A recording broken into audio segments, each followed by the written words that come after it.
بسم اللہ الرحمن الرحیم۔ السلام علیکم ورحمۃ اللہ۔ تو آج ہم دوبارہ سے حدیثیں پڑھیں گے زہد الطالبین کی۔ تو یہاں تک ہم نے پڑھ لی تھی المرء مع من احب تک، ہم نے پچھلی ویڈیو میں ساری حدیثیں پڑھ لی تھی، ان کی تشریحات بھی پڑھ لی تھی۔ تو آج ہم یہاں سے پڑھیں گے 7ویں حدیث ہے الخمر جماع الاسم، یعنی شراب تمام گناہوں کا مجموعہ ہے۔ اصل میں شراب کسے کہتے ہیں تو پھر اس کی تعریف پہلے پتہ چلنی چاہیے۔ تو شراب ہر وہ چیز جس کو کچے انگوروں سے بنائی جائے تو وہ شراب کہلاتا ہے، یعنی شراب ایک ایسی چیز ہے جو تمام گناہوں کا مجموعہ ہے۔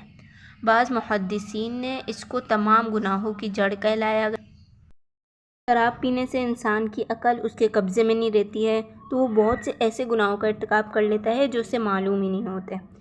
روایت میں آتا ہے کہ شراب بے حیائی کی جڑ ہے، یعنی شراب بڑے گناہوں میں سے ایک بڑا گناہ ہے اور بے حیائی کی جڑ ہے۔ محدثین فرماتے ہیں کہ شراب پینے سے انسان کی عقل اس کے قبضے میں نہیں رہتی ہے اور وہ ایسے گناہوں کا ارتکاب کر لیتا ہے جو اسے معلوم بھی نہیں ہوتے۔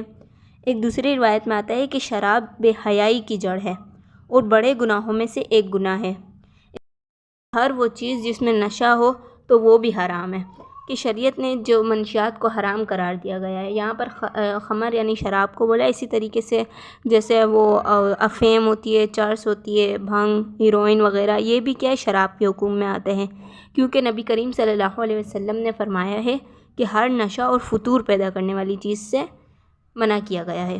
تو اب یہ عقل کو مدہوش کرنے کی بنا پر کیا شراب کے حکم میں داخل ہو گئی، افیم، یہ ساری چیزیں بھی، ٹھیک ہے۔ اب شراب کو جو ہے وہ دوا کے طور پر استعمال کیا جا سکتا ہے، لیکن بہت ہی احتیاط کے ساتھ، جب اس کے علاوہ کسی سے بھی وہ علاج نہیں ہو رہا ہو تو تب جا کے علاج کر سکتے ہیں۔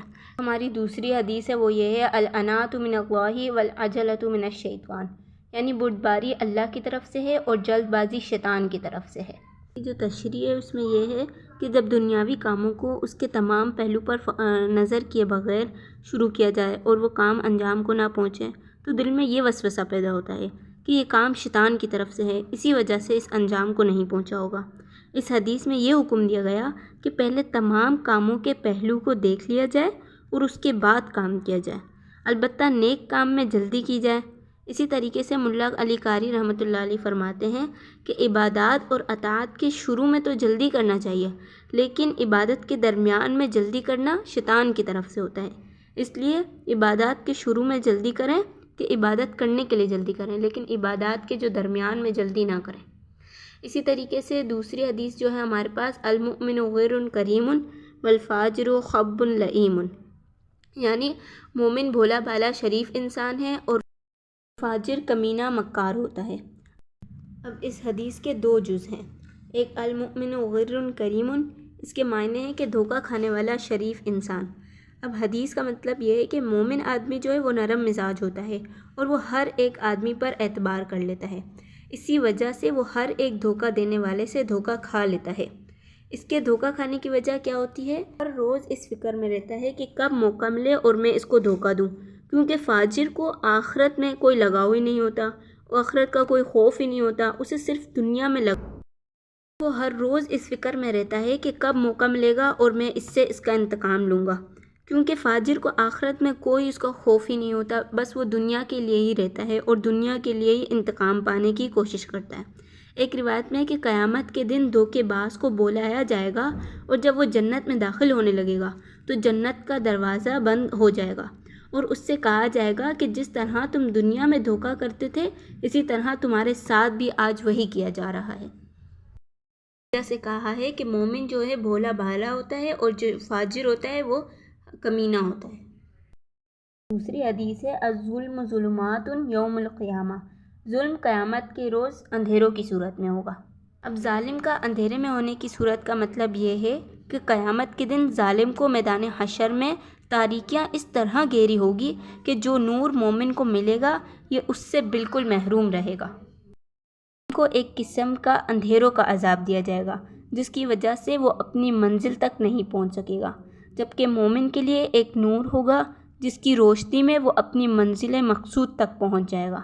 اور بعض علماء فرماتے ہیں کہ اس کے معنی اندھیروں کے نہیں ہیں بلکہ قیامت کے دن تکلیف اور مشکلات مراد ہیں، مطلب یہ ہے کہ جو ظالم ہوگا اس کو قیامت کے دن تکلیفیں اور مشکلات میں پھنسا دیا جائے گا، اور ظالم کو سخت سزا اس کے فعل کبھی اور اس کے ظلم کی وجہ سے ملے گی، کیونکہ ظلم سے انسانی زندگی ختم ہو جاتی ہے اور معاشرہ تباہ ہو جاتا ہے۔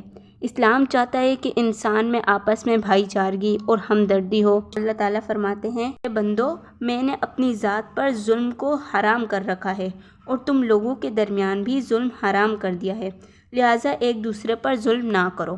اس لیے یہ فرمایا کہ ظلم قیامت کے روز اندھیروں کی صورت میں ہوگا۔ 11ویں حدیث ہمارے پاس ہے، البادئ بالسلام بریء من الکبر، یعنی سلام میں پہل کرنے والا تکبر سے بری ہوتا ہے۔ اب حدیث کا مطلب یہ ہے کہ جب دو شخص آپس میں ملیں تو سلام میں پہل کرنے والا تکبر سے بری ہوگا۔ سلام جو ہے وہ اللہ تعالیٰ کی طرف سے پاکیزہ تحفہ ہے۔ سلام کرنا مستحب ہے اور جواب دینا واجب ہے۔ ایک روایت میں آتا ہے کہ لوگوں میں اللہ کے نزدیک بہترین شخص وہ ہے جو سلام میں پہل کرے۔ سلام کرنے والا اللہ کے قریب ہوتا ہے اور تکبر جیسی بری خصلت سے بری ہو جاتا ہے۔ امام جساس رحمۃ اللہ علیہ فرماتے ہیں کہ اہل عرب ایک دوسرے کو حیات کہتے تھے، یعنی خدا تمہیں زندہ رکھے، یہ ان کا سلام تھا، لیکن اسلام نے اس کو بدل کر سلام قرار دیا۔ اب دوسری جو ہے بریء من الکبر، اب اس میں تکبر کی تعریف، تکبر کہتے ہیں کہ خود کو دوسروں سے بہتر سمجھنا اور دوسروں کو کمتر اور حقیر سمجھنا۔ تکبر کرنا بہت بری عادت ہے، اس سے کئی روحانی بیماریاں جنم لیتی ہیں، بغیر توبہ کے معاف نہیں ہوتی۔ تکبر اس کو دور کرنے کے لیے حدیث پاک میں آتا ہے کہ سلام میں پہل کرنے والے کے دل میں اللہ تکبر کو نکال دیتے ہیں۔ تکبر ایک اندرونی بیماری ہے جس کی بدبو تمام اعمال کو بگاڑ دیتی ہے۔ تکبر کی 3 قسمیں ہیں۔ تکبر فی اللہ، یہ ہے کہ کوئی اس کی ذات و صفات اور وحدانیت اور قدرت کا انکار کرے، جیسے فرعون۔ تکبر فی الانبیاء، یعنی انبیاء کی رسالت سے انکار اور ان کی تکذیب کریں۔ اور تکبر فی المخلوق، ان کو حقیر سمجھنا اور ان کی جان و مال کو نقصان پہنچانا۔ یہ تینوں قسمیں حرام ہیں۔ پہلی 2 صورتوں میں دائمی عذاب ہوگا، اور جو آخری صورت ہے یعنی سزا بھگت کر چھٹ جانے کا انتقام ہے۔ حدیث قدسی میں اللہ رب العزت فرماتے ہیں کہ عظمت اور کبریائی میری چادر ہے، جو اس میں کسی چیز کا دعویٰ کرے گا میں اسے جہنم میں داخل کر دوں گا۔